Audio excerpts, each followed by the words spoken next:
So my name's Lucy Wright. I'm an artist based at the moment in West Yorkshire in the UK.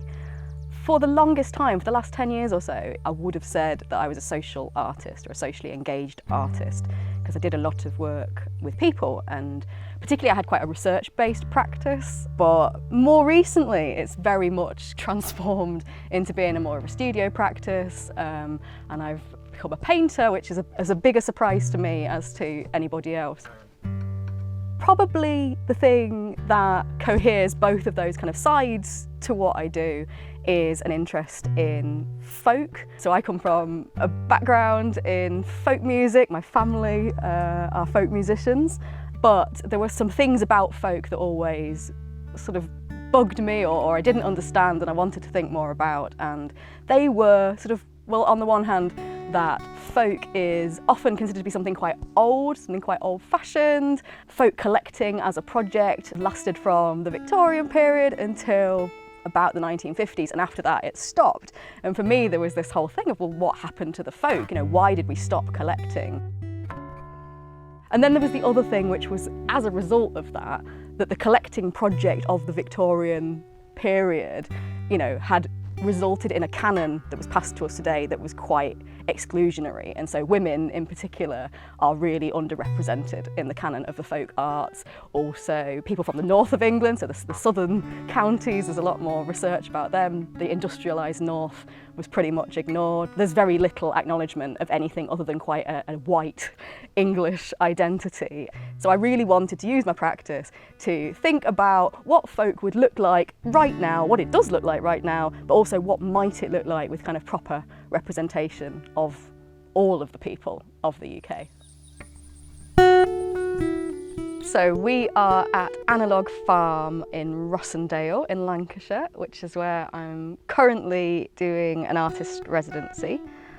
It's an incredibly beautiful spot, as you can see, for a residency. So the project that I came to think about was called And You Too Have Come Into the World to Do This, and it's a series of paintings which are loosely reflecting on my own recent experience of loss and grief and the consolations that I find being alone, you know, solitary in nature, in natural environments. I started with a kind of image of Mary Magdalene as a hermit. I was looking for images of the wild woman, so the archetype of this wild, hairy looking woman, and I kept finding a lot of images from the Renaissance of Mary Magdalene, totally covered in this really thick, curly body hair. I think what's happened is it's one of those things where the Christian church took a somewhat pagan symbol and kind of Christianised it, found a kind of appropriate narrative to make it okay that these images existed. And the story that they came up with was that after the death of Jesus, Mary Magdalene, in her grief, went and lived in the desert on her own for many, many months. And while she was there, you know, her clothes became really ragged. Eventually her clothes rotted and they fell off her. And she grew all this thick hair to protect herself. And so I started thinking about hair as an armour or protection, particularly against grief and loss and bereavement. So I started with those images, and then I've moved on to just various kind of body relationships between human bodies and the landscape.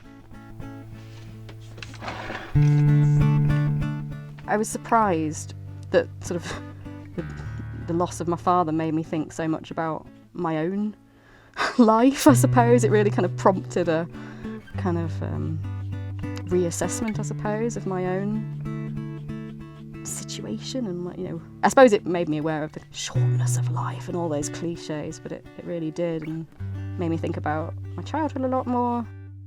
I really wanted to allow myself the opportunity just to make stuff, just to focus on the visual, because that was very much the thing that I never did until the lockdown, I think. It was always about the concept, and now I'm just trying to develop that visual language more that I don't think I had the time to develop before, or the kind of opportunity, I suppose.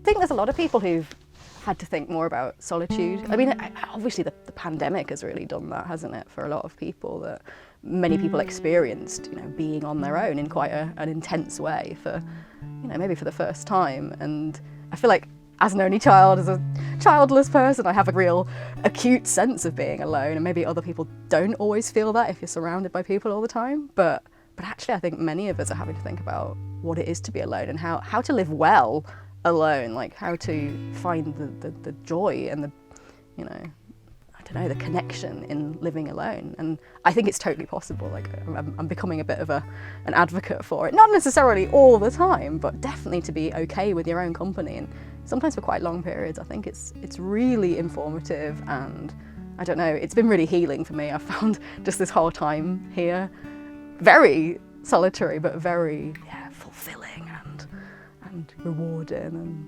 it makes me feel like maybe if I am to be alone in the world in the future, that it won't be so bad.